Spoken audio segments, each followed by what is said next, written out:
I have a few quick hits for you this week. They're not going to be detailed reviews, but they will keep you posted on what I've been reading. Maybe they'll tickle your interest a little bit and maybe give you some ideas. Now, first out of the box is a book called Homefront. It's by a man named Chuck Logan.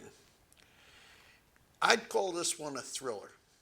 Chuck Logan, the author, has a series of books involving the main character here, a guy named Broker. Broker is a retired undercover cop. His wife is a semi-retired Delta Force operator. The book is the last so far in the Broker series. I haven't read any of the other books in the series, so I really don't know the character's backstory. I'll say this, the book was exciting enough that I probably will read the others. It's very fast-paced. It's got a lot of action. It takes place in northern Minnesota. I won't summarize the plot, but I'll tell you that it does keep you turning pages constantly. The only critical comment I've got to make has to do with proofreading.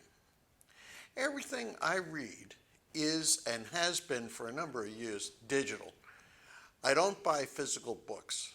I read on a Kindle, and I get books either from Amazon or the library and put them on the Kindle. But back to proofreading.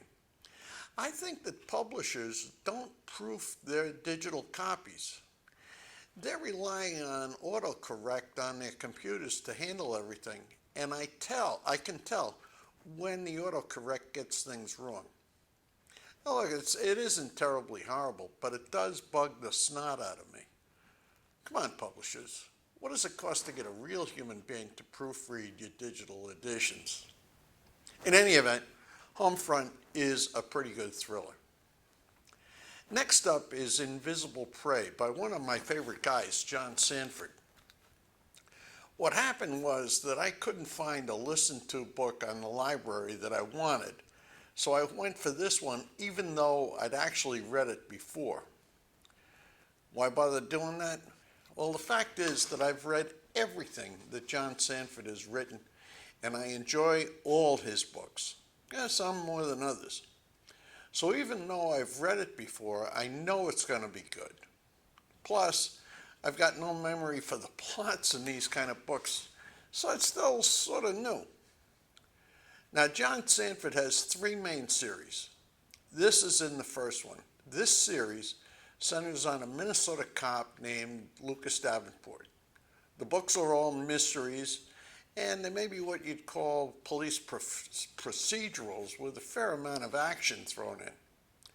What makes them enjoyable is that Sanford manages to make the cops and the bad guys talk and act like they're real people. The dialogue sounds just like the way real people talk, and the stories never ever bog down. Very well written. Over the course of the series, the principal characters sort of move through life and develop the way that real people do. There are more than 20 books in this Prey series, and Invisible Prey is in the second half of the series. I'll probably at some point in the future do a detailed treatment on John Sanford. He's worth it. But that's not for now. I recommend you pick up his books. You'll know you're reading a Lucas Davenport book, which I recommend because it has the word prey in the title, P-R-E-Y. Give him a try. Now, the next book up is also by John Sanford. It's called The Investigator, and for me, it was a read book. This one is a spin-off from the Lucas Davenport series. The Investigator in the title is Lucas Davenport's adopted daughter. Now, much as I like John Sanford, I wasn't particularly impressed with this effort. Now, it's definitely in the thriller category, and my problem with the book is that he made his main character, Davenport's daughter, too perfect. She's an expert marksman, a super intuitive investigator, and along the way, she's way too outspoken for my taste. I can't contrast her with the characters in his other books. Those guys are all human, they make mistakes, they have regrets, and in all respects are completely normal people. This book, The Investigator, is nothing like that. So consequently, much as I like them, I think Sanford missed the mark with this one.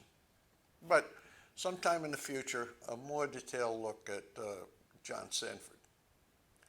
Finally, the nighttime read book that I finished was The Murder on the Lynx. It's another Hercule Poirot book by Agatha Christie. I've talked enough about Agatha Christie before, so I won't go into it now, but I think I'm getting tired of her. As to this book, the mystery is totally convoluted, so it's hard to make sense of it. Of course, it did the job of putting me to sleep, so there is that. Well, that's all I've got for this week. I'll see you next time. Take care. I hope you enjoyed this video. If you did, press the like button, press the subscribe button, and once again, thank you for your viewership.